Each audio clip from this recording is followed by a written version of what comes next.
ಎಲ್ಲರಿಗೂ ನಮಸ್ಕಾರ ಸ್ನೇಹಿತರೆ. ಮೊದಲನೇ ಪಂದ್ಯದಲ್ಲೇ ವಿಶ್ವ ದಾಖಲೆ ಬರೆದ ವಿರಾಟ್ ಕೊಹ್ಲಿ ಕೆಕೆಆರ್ ವಿರುದ್ಧ ಭರ್ಜರಿ ಗೆದ್ದು ಬೀಗಿದ ಆರ್ಸಿಬಿ ತಂಡ. ಇನ್ನು ಈ ಆರ್ಸಿಬಿ ಮತ್ತು ಕೆಕೆಆರ್ ಮ್ಯಾಚ್ ಹೈಲೈಟ್ಸ್ ಬಗ್ಗೆ ಮಾತಾಡೋಣ. ಅದಕ್ಕಿಂತ ಮುಂಚೆ ನೀವೇನಾದರೂ ವಿರಾಟ್ ಕೊಹ್ಲಿ ಅಭಿಮಾನಿ ಮತ್ತು ಆರ್ಸಿಬಿ ಅಪ್ಪಟ ಅಭಿಮಾನಿಯಾಗಿದ್ದಲ್ಲಿ ಈ ವಿಡಿಯೋಗೆ ಒಂದು ಲೈಕ್ ಕೊಟ್ಟು ಜೈ ಆರ್ಸಿಬಿ ಅಂತ ಕಮೆಂಟ್ ಮಾಡಿ. ಇನ್ನು ನಿಮಗೆಲ್ಲ ಗೊತ್ತಿರ್ಬೋದು, ನಮ್ಮ ಆರ್ಸಿಬಿ ತಂಡ ಬಂದ್ಬಿಟ್ಟು ಇವತ್ತು IPL 2025 ಮೊದಲನೇ ಪಂದ್ಯ ಆಡಿತಂತಲೇ ಹೇಳ್ಬೋದು. ಇನ್ನು ಈ ಪಂದ್ಯದಲ್ಲಿ ನಮ್ಮ ಆರ್ಸಿಬಿ ತಂಡ ಭರ್ಜರಿಯಾಗಿ ಬೌಲಿಂಗ್ ಮಾಡಿ ಮತ್ತು ಬ್ಯಾಟಿಂಗ್ನಲ್ಲಿ ಎರಡರಲ್ಲೂ ಕೂಡ ಕಮಲ್ ಮಾಡಿ ಗೆದ್ದಿದೆ.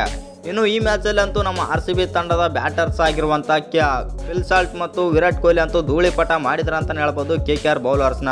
ಹೌದು ಸ್ನೇಹಿತರ, ನಿಮಗೆಲ್ಲ ಗೊತ್ತಿರ್ಬೋದು, ನಮ್ಮ ಆರ್ಸಿಬಿ ತಂಡದ ಪರ ಓಪನರ್ ಆಗಿ ಬಂದಂಥ ಫಿಲ್ ಸಾಲ್ಟ್ ಅವರು 31 ಬಾಲ್ಗಳಲ್ಲಿ 51 ರನ್ ಆದರೆ ಹೊಡಿತಾರೆ. ಎಸ್ಪೆಷಲಿ ಇವ್ರ ಜೊತೆ ಸಾಥ್ ಕೊಟ್ಟಂಥ ನಮ್ಮ ಕಿಂಗ್ ಕೊಹ್ಲಿ ಕೂಡ 59 ರನ್ ಆದರೆ ಹೊಡಿತಾರೆ ಅಂತಲೇ ಹೇಳ್ಬೋದು. ಇನ್ನು ಇನ್ನೊಂದೇನಪ್ಪ ಅಂತಂದರೆ ಇದರಲ್ಲಿ ಬಂದುಬಿಟ್ಟು ರಜತ್ ಪಟಿದಾರ್ ಅವರು ಕೂಡ ಸಖತ್ತಾಗಿ ಬ್ಯಾಟಿಂಗ್ ಮಾಡ್ತಾರೆ, 34 ರನ್. ಇನ್ನು ಈ ಎಲ್ಲ ಮ್ಯಾಚೆಲ್ಲ ಮುಗಿದ ಮೇಲೆ ವಿರಾಟ್ ಕೊಹ್ಲಿ ಅವರು ಇವತ್ತಿನ ಮ್ಯಾಚಲ್ಲಿ ಒಂದು ವಿಶ್ವ ದಾಖಲೆ ಆದರೆ ಬರೆದಿದ್ದಾರೆ.